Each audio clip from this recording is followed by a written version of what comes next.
let's be honest, the smartwatch industry isn't looking that great at all today. And that's because aside from the Apple Watch, which gets yearly improvements and dominates half of the world's smartwatch industry, we don't really have that many good options on the Android side. We either have old, outdated specs or ugly and bulky designs. But Google is actually working on their own Pixel Watch. Yes, this is gonna be really, really cool, and here's everything you need to know about that. This video is sponsored by Squarespace. So we've built our own website as well as our store, ZONEofTECH.com/store, where we sell some actual tech devices. Not merch, at least not yet, but actual tech devices that we've used. So yeah, check out the store using the link below. But we built the website and the store using Squarespace. And the funny thing is that we've actually built those months before Squarespace even became a sponsor. And I've had the ZONEofTECH.com domain for at least 3 years, again, before even working with Squarespace. And they're pretty amazing. So yeah, honestly, if you want to build a website, the best way that I found is by using Squarespace. So you get a ton of templates to choose from, so it's very easy to get a good looking website up. And they also allow you to change the code. So if you really want to go deep and customize your website in any way you want, you can actually do that. Their customer support is one of the best that I've seen. So yeah, honestly, I only have good things to say about Squarespace. Otherwise, we wouldn't be using it. Check out Squarespace using the link below to get a free 14-day trial as well as 10% off. Okay, so I believe that in order to have a good product, this applies to any company and any product, you need two things. The first one is a lot of passion and interest in that product. And then the second one is that you also need to be in full control over the development of that product. So that means being in control of the hardware as well as being in control of the software. And at the moment, there are only two tech companies that have been able to do this when it comes to smartwatches. And those companies are Apple with the Apple Watch and Samsung with the Galaxy Watch. So Apple is indeed quite well known for doing both the hardware and the software in their products. They do this with their computers, so the Macs, their smartphones, their tablets, and everything else. Samsung, on the other hand, is a bit of an odd one because they're mostly a hardware company, but they've actually started creating an alternative to Android. This was called Bada OS back in 2010, and they actually did have a few phones running on Bada OS, such as the Samsung S8500, also known as the Samsung Wave, but that one didn't sell well at all since they were mid to low end smartphones. With an extremely limited app selection. So yeah, they didn't sell well. And then Samsung has developed Bada OS into Tizen, which some of you might have heard of, which is what Samsung actually uses now on their smartwatches. And Tizen is great. It's fluid, it's fast, but it's very, very limited when compared to watchOS or Google's own Wear OS when it comes to the app selection especially. Now, aside from the Apple Watch and Samsung's Galaxy Watches, all the other smartwatches in the world run on Google's Wear OS.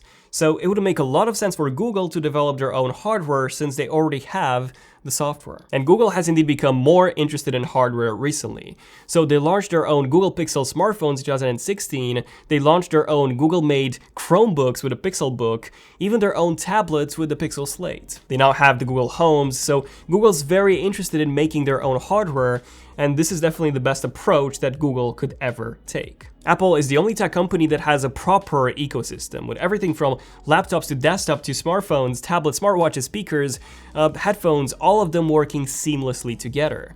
And they can only do that because they control both the hardware and the software. So hardware seems more difficult to do on paper than software.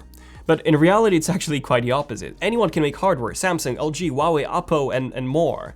But if those companies all made their own mobile operating system, how many people would actually use it in favor of iOS or Android? And how many developers would make apps for those new platforms since iOS and Android are already much more popular? And you know, that's where all the revenue is. Samsung has failed with Tizen on smartphones.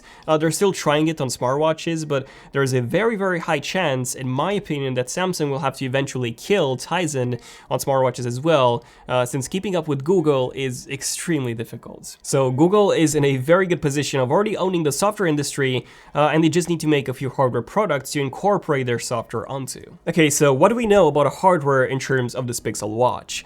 Well, a report coming from Nikkei, which has actually been a very reliable source in the past when it comes to leaks, reported that Google will be updating the Google Home this year alongside releasing their own smartwatch to compete with the Apple Watch. And well-known leaker Eve Leaks did say back in 2018 that Google will be launching the Pixel 3, the Pixel 3 XL, the second-gen Pixel Buds, as well as the Pixel Watch in late 2018. He did say that this was coming from a reliable source that he had, so whatever happened inside of Google, it seems like they decided to postpone postpone the Pixel Watch as well as the second-gen Pixel Buds until very likely this year. Now, this isn't confirmed, but here's what I think happened.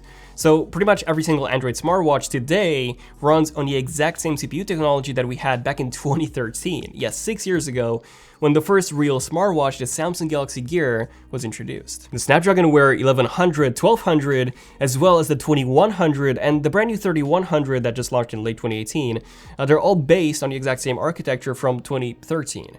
And they all have a 28nm processor as well. So yeah, they're very, very old processors and very inefficient in terms of power consumption. Yes, even that brand new 3100. Now, luckily, Qualcomm has announced that they are actually working on a brand new chip.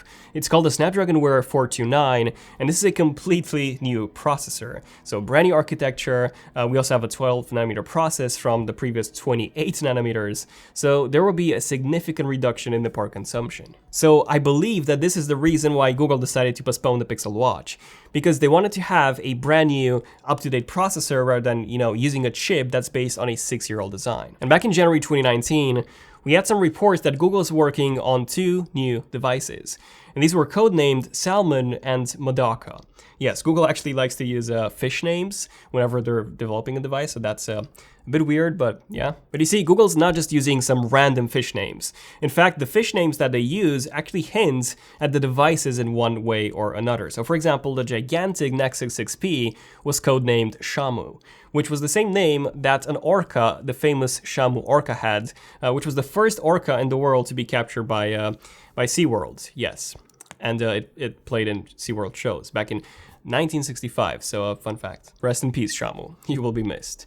Now, initially I thought that these 2 codenames, Salmon and Madoka, were actually for the recently released Pixel 3a and the Pixel 3a XL. But nope, the codename for the Pixel 3 was Sargo, while the codename for the Pixel 3a XL was Bonito. So I do believe that Salmon is actually the codename for the Pixel 4, but when it comes to the other one, Madoka, this is actually a Japanese rice fish, which is one of the smallest fish in the world.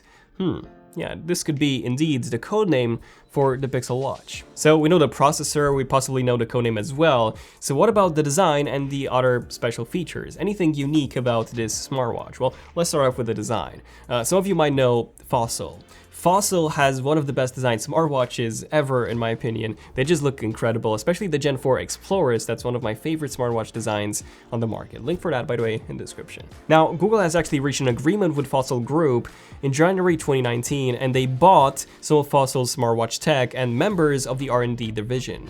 So a portion of Fossil's smartwatch R&D team, the team responsible for the intellectual property, would actually move to work for Google. So Google now has a dedicated hardware team just for smartwatches. This only happened in January, so again, maybe the design that they had for 2018 was also not that great. Reason why they decided to buy part of Fossil's smartwatch team so they could help Google develop a better product. And here's a closer look at our Pixel Watch concept. So this is how we envision Google designing it based on their previous work. So we actually made a previous design for the Pixel Watch back in February, but this is a completely redesigned model. So we've actually based this off of the Fossil Explorer smartwatch, but we have thinned out the bezels considerably. So you basically get what's almost a full screen design that just looks so minimalistic and so clean. And we've made the whole body look and feel very similar to how the frame of the Pixel 3 is. So even though this is not ceramic, it does look and feel like ceramic again, just like the Pixel 3's frame does. So we have this white version as well as this dark version,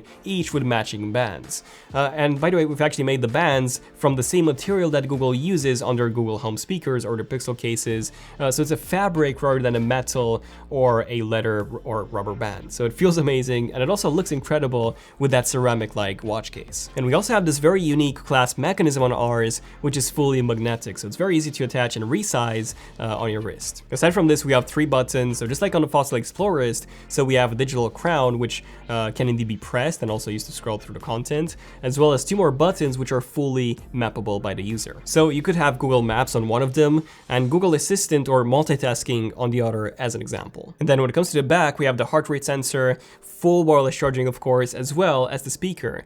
And this watch is also water resistant up to 50 meters of depth. Now, of course, that this is all just conceptual. This is just our take on Google's Pixel Watch.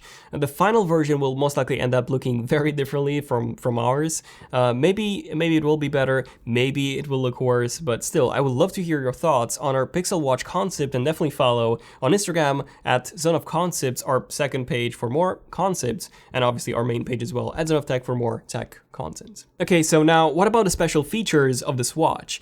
Google needs to have something very unique on this watch in order for it to sell well. So a pretty unique feature that could be included in the Pixel Watch would be Google's SOLAI chip. In case you don't know what this is, I briefly talked about this in our previous Pixel 4 video from earlier this week. Check this video out if you want to know more about the actual Pixel 4 phone. But this SOLAI or SOLI chip, this is a very, very tiny chip that uses radio waves to measure the position of your hands in the air, and it is actually much more precise than a camera is. So the idea here is that you can do specific gestures like pinching, tapping, dragging, all of them in the air or on your palms, and the device with the SOLAI chip can use those gestures in order to control the device that it's, included in. So having this on a smartphone is mostly a gimmick, but having this on a smartwatch could indeed turn out to be very, very useful, since, on a smartwatch you have a very small display, so if you end up touching it, you'll be covering a large portion of that display. This is why we have the digital crown, so that we can scroll through the content without touching the actual display. But a system like Project SOLI would allow you to do more gestures than just scrolling, and Google did actually show off a few prototypes of smartwatches to The Verge. This is really cool. So they showed them this earlier this year, and all of them were running on the SOLAI chip. So you could actually interact with the watches from the air by doing gestures, which was pretty awesome. So I do believe that Project SOLI or SOLAI would actually be included in the smartwatch. This is also rumored to be included in the Pixel 4 this year. But again, it makes so much more sense to be included in a smartwatch than a smartphone. Aside from this, Google will very likely be adding some exclusive software features to the Pixel Watch, just like they've done in the past with their Pixel line of smartphones. So they want updates, for example, software updates for at least 3 years or so, if not even more than that. These two things are pretty much certain. And aside from this, we don't really know. But in the end, whatever Google does with the Pixel Watch, it will sure revolutionize the entire Android smartwatch market. And I'm really, really looking forward to that. But yeah, let me know in the comments your thoughts on the Pixel Watch, our concept, and also, if you do have a smartwatch, which one do you have at the moment, and what do you think of it? Are you happy with the smartwatch you have or not? In my opinion, I do like the Apple Watch. This is the one that I use the most, or pretty much 99% of the time. I do like it, but I think it could be significantly improved design-wise. I prefer circular smartwatches, so yeah, really looking forward to the Pixel Watch. Again, let me know in the comments what you guys think, and definitely subscribe notifications if you want to see more interesting tech videos. Hopefully this was quite interesting, like this one. Hopefully it was. But yeah, thank you for watching. I'm Daniel, and I'll see you guys in the next one. ZONEofTECH, signing out. Cheers.